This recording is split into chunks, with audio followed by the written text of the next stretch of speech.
And welcome into Growth Profits. It is high noon in Nashville, Tennessee, and we are so excited to be with you. Today we're going to talk about how to double your bottom line. We'll be right back. Hi folks, I'm Sean Crabtree. And I'm Cameron Bailey. We don't want to change the way you do business. We want to change the way you're thinking about your business. We want you to have better results, happier clients, and make more money.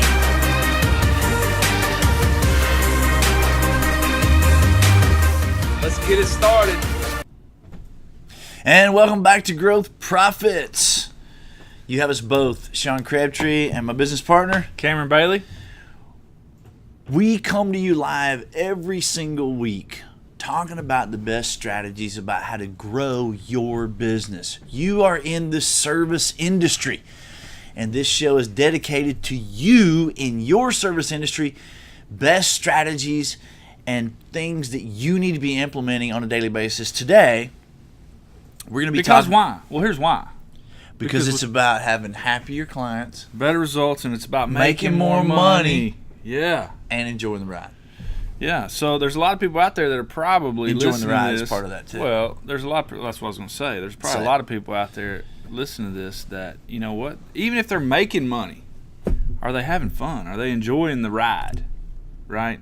Because there's a way that you can do all things. Right? And that is happier clients, making better more results, money, better results, and having more fun, enjoying the ride. But you got to say it in order, or it's not a tagline. How would you say it? Happier clients, better results, making more money, and enjoying the ride. Right? It's got to be in there. It's got to be all four. We're shooting for all four. We're shooting for all four. And so today, the title of this is Doubling Your Bottom Line by Creating Business Partners. And I have to tell you, what you're just talking about here in terms of not enjoying the ride.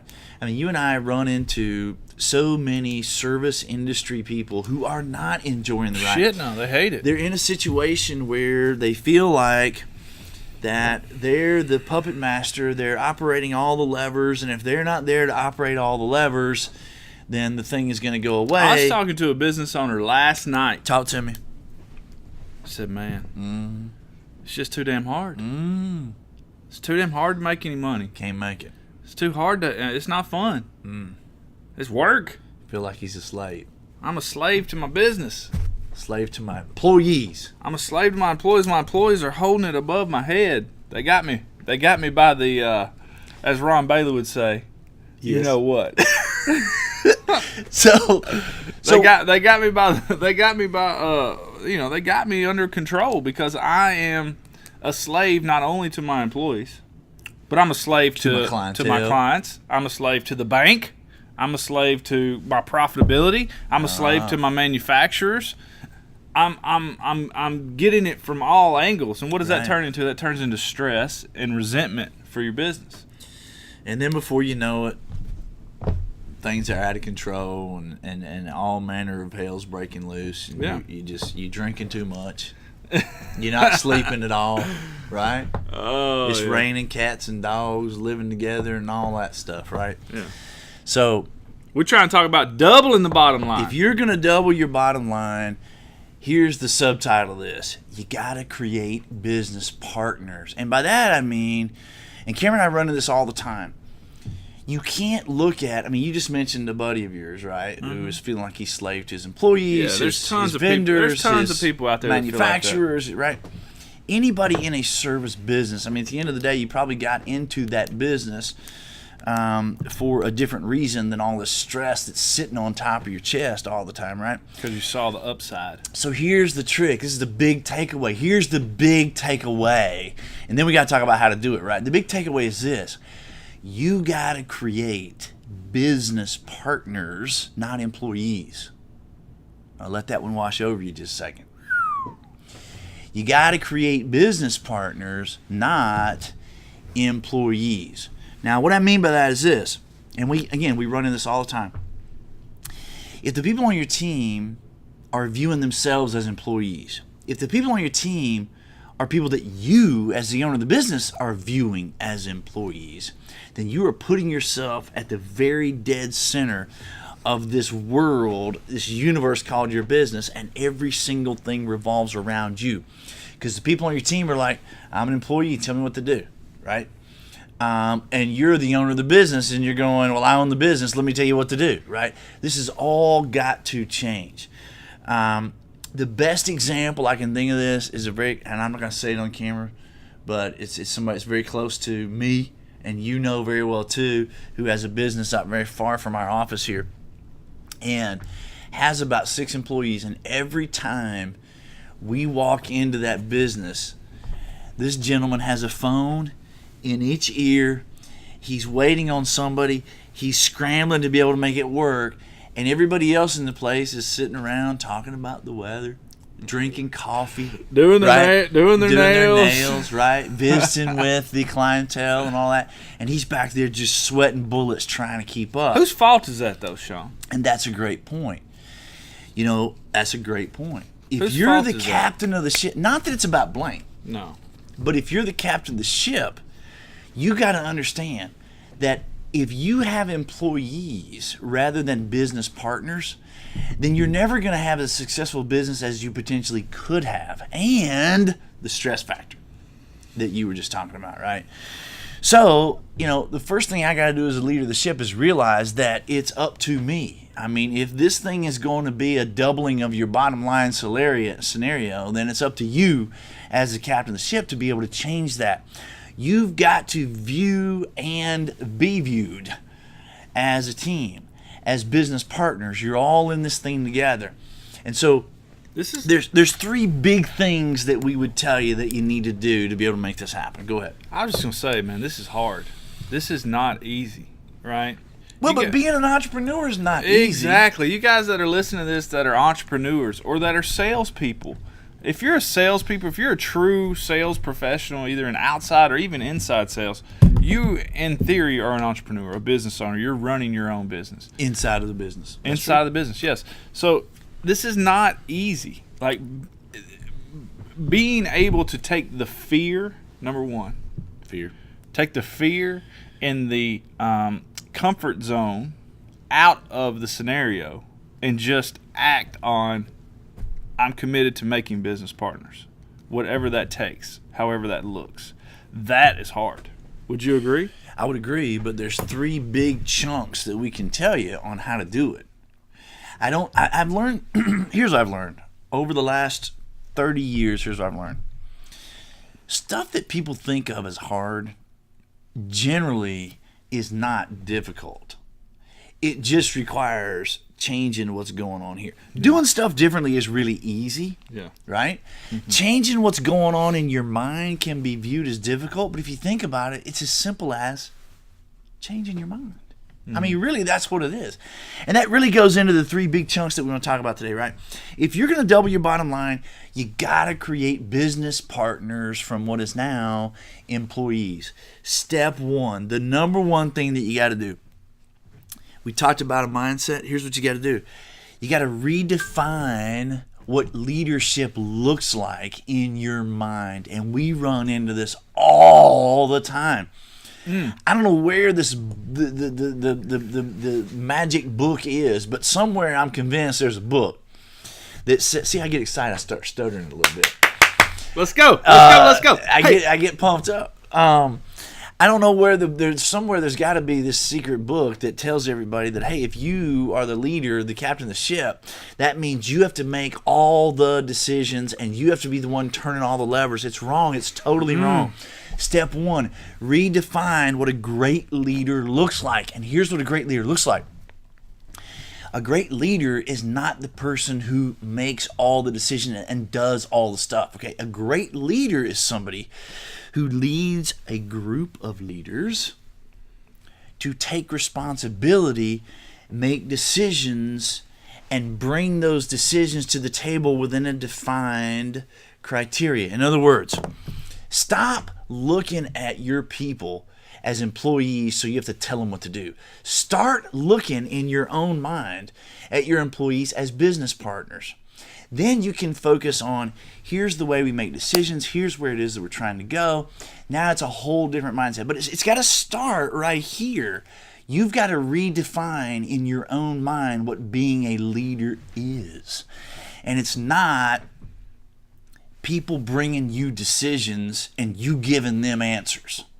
Because at the end of the day, the people that are bringing you those questions are closer to the situation than you are, right? And the challenge is when they're bringing you questions and you give them the answer, you're setting the stage for that to continue to happen. And then you're just piling the stress further and further and further on you, so this thing is constantly revolving around you. So step number one, you got to redefine in your own mind what is a great leader. And a great leader is not the only one who makes decisions at the top. You got to get that clear. If you've done that, then you can go to step two. What if you feel like you've got people on your team that don't have the skill sets to be a leader? Ooh. What's the answer?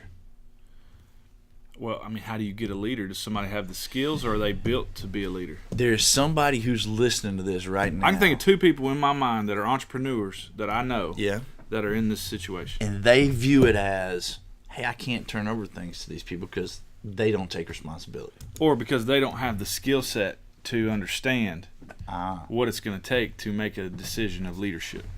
I would say that plays into number two. What's number two? Well, number one is I got to redefine what a leader is. Number two is I've got to change. If I've covered number one in my mind, now I've got to get rid of legacy habits. I've got to change the way we used to do things. And so I may have to change the vision I have in my business of what I'm going for. But let me get to your question. Yeah. Okay. So I've got to change the way that I'm doing things. If I'm viewing the people on my team as partners in my business, if I've redefined in my own mind that leadership means, I'm not the one making all the decisions. Now that's going to require me to be in a position where, like right now, you're saying you can think of 2 or 3 people who are going, hey, people on my team don't have the skill sets. I would say the reason they don't have the skill sets is because you've never slowed down enough to take the time to educate them on things like this. What are we trying to accomplish overall as a team, as a business? And what are we trying to accomplish in terms of this particular thing, right? This one little microscopic thing. What you've done instead is you've not changed those habits, which is what we're talking about with number two. People bring you questions, you give them answers, send them back out there, right? Yeah. And so you're perpetuating this culture and this idea that they're just employees. They're not here to make decisions. You're the owner of the business. You're the one that they need to bring decisions to. Tell me what to do. Right. Tell me what to do. So they're never going to be in a position to be required to gain the skills necessary to make decisions. So number two is you got to change legacy habits. You got to change your habits. Stop telling people what to do. Instead, challenge them on where tell them where we're trying to go and challenge them by asking questions. How do you think that needs to look? And then coach them on it. Because you're not trying to tell them what to do. You're coaching them on how to make decisions. You know what a great question would be? The next time that you guys that are listening to this, the next time that one of your team members brings you a question and you feel the urge to answer it, because as an entrepreneur, you got all kinds of stuff going through your mind. You're thinking about what's going on over here. You're thinking about this. You're thinking about that. And everything is moving at a fast pace. So the easy thing to do is say, do it this way. Challenge yourself. Challenge what's going on between your ears. Stop and ask them, how do you think we need to handle this situation? And what do you think so that in the future you can handle it on your own and not have to bring it to me? And you're challenging them to think differently. Most of the time, what you said is really true, by the way. As an entrepreneur, we all have a lot of things on our mind. We got a bunch of ideas and things rolling around. But at the end of the day, the biggest challenge we run into with number one, which is redefine what a great leader looks like, and number two, get rid of the old habits of telling people what to do. Here's the thing. If you're viewing your people as not having the skill sets to be able to implement things and, whatever, here's the deal. You're running around with all these things in your head, but guess what? You're not communicating that out. You're the only one who knows where the hell you're trying to go. You got to stop that. You gotta get these guys on board with the overall direction, and you gotta get them on board with how each of the areas of your business support that overall direction, and what you're trying to accomplish in each area to support that overall direction. Now you can start to tap into the creativity of the people that you have on your team. I promise you, they are willing to take on responsibility. Nobody wants to be a freaking robot. Exactly. Tell me what to do, and I'll do it. As a matter of fact, you may think that as an entrepreneur, you think, oh man, my guys, they just want to come to work, get a paycheck, and go home. You may think that's what they want, but people are motivated by other things other than money, right? What we find is just a sense of belonging, a sense of direction. How many times have you and I walked into a team that has hired us for help, and what we find out is the people on the team are like, basically they're telling us like, you know, he's telling me what to do, but he doesn't know what I do. Right. He's telling me what to do, but he doesn't understand what's going on in this area. Right. Yeah. He's telling me I should do this, but he doesn't understand this is what's going on. So I just do it the way he tells me to do it because he's the boss. Exactly. He's the boss. I'll do it the way he tells me to do it, rather than think about where we're trying to go.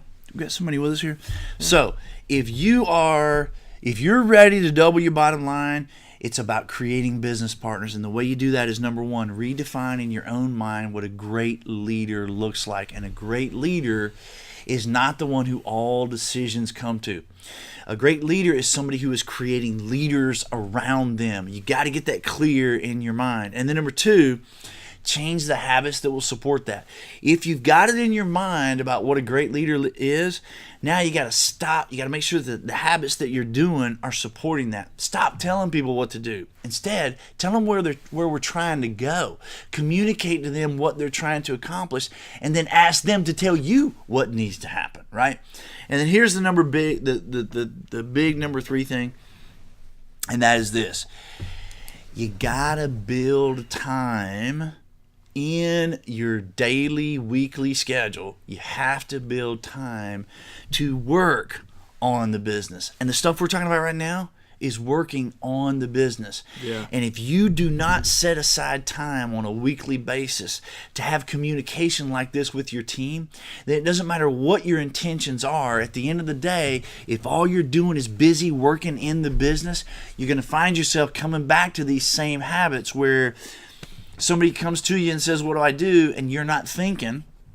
And so you tell them, here's what you do. And now you're creating employees again. And pretty soon your mindset's going to be, it all just comes back to me. Well, and the other thing about, listen, if you're an entrepreneur and you're listening to this, you have got to have time to work on your business. And you've got to build that meeting time in every week. But you're not just coming in there and talk about tactical things. Like, there's probably a lot of people that are listening saying, hey, Sean, we have a meeting every morning.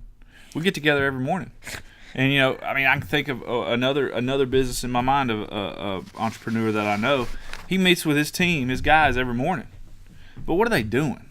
They're just talking about, okay, what do we have to do? They're talking about working in the business. What do we have to do today? All right, guys, here's what we have to do today. All right, everybody, let's go. Mm-hmm. But we're not talking about working on the business. Things like, where are we trying to go overall? What's working and what's not? What needs to change? What are our opportunities? How are we reaching our goals? Do we even have a goal? How do we make decisions? Exactly. How do we make decisions? Who makes those decisions? How do those decisions look? And what is each department trying to accomplish to be able to accomplish the overall goal that we as a group are trying to accomplish, right? You got to set aside time, and we would have at least 1 hour a week, at least. How many times do we meet, Mr. Producer? Twice a week. Twice a week at least? For an hour each? Hour and a half. All right, and what do we talk about? Everything that's going on. Hey guys, if the entrepreneur in the business is the only one that knows the goal that they're trying to achieve, then they're putting themselves in the middle of this big giant stress ball. If I'm an entrepreneur and I'm the only one that knows that, hey, I want to have a gross revenue of $3 million this year, and I don't share that with anybody on my team that can affect that $3 million gross revenue. And if we don't talk about how this department needs to accomplish these kinds of things to be able to support that. And this department needs to do this and accomplish this to be able to support that department to be able to accomplish these things, etc. That's working on your business.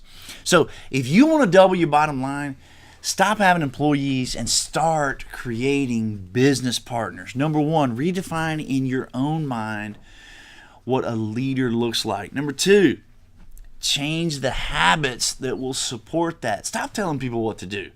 Start telling them where you're trying to go. And ask them questions about how they, let them come to the table with things. You know, I haven't thought about this, but you and I talked about this recently. This is how Rudolph Giuliani completely changed New York back when he was mayor. I mean, he essentially did the very same things that we're talking about on a much grander scale.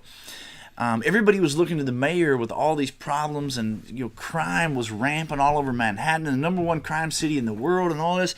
When Giuliani became mayor, he implemented exactly what we're talking about here, pushed everything down, and instead of saying, here's what we're going to do, he went to each individual police precinct on a monthly basis and challenged them. Here's what we're trying to do overall now. What are you going to do in your borough? And he made those public. Right. And so people were coming in their boroughs to public meetings where the mayor and the administration were there, and the local precincts were coming to the table with, here's what we're going to do. And it worked. Yeah. I mean, it absolutely worked. So it's going to work in your service business because the scale is not nearly as big. And you have to figure out a way of what are the metrics in your business that you're shooting for. If I know the metrics that I'm going for, in other words, my goals that I'm trying to achieve, whether it's revenue, whether it's gross sales, whether it's overhead percentage of X, whatever it is, if I know what that is, then in turn, as the entrepreneur, I know what it means to me.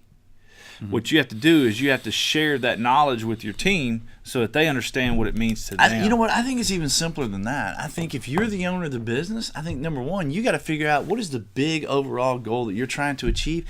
And then you take your employees and look at them as business partners and go, okay, you're now a partner in my business and you're over this department. Here's where we're trying to go overall. Now, what do you think needs to happen in your area to be able to get us there? And let them help come up with those metrics. And further, how are we going to measure it? How are we going to talk about it on a regular basis, right? Mm-hmm. And that's what's ultimately going to have you be successful.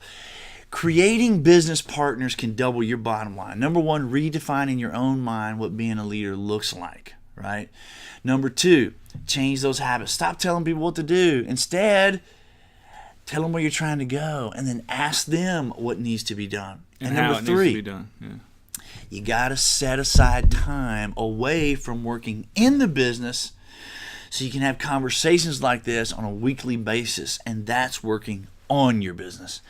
And at the end of the day, that's what's going to allow you to double your bottom line. And by the way, if you're doubling your bottom line, it doesn't matter what service business you're in. If you're doubling your bottom line, you are having happier clients. You're having better results, you're making more money, and guess what? If all those things are happening, then you're enjoying the ride. And that's why we come to you every single week with this podcast at high noon Central Time, just outside Nashville, Tennessee, is helping you with strategies to have happier clients, better results, making more money, and enjoying the ride. Please join us next week, same time, same channel, right here. And if you like this, please share it and invite people into this group. We'd love to have anybody who is like-minded who can share in the strategies that we're talking about to help all of us be the best we can be. Find us at thecrabtreegroup.com. If you have a question, concern, or challenge, we'll be glad to support you with it. Thanks for joining us. We'll see you next week.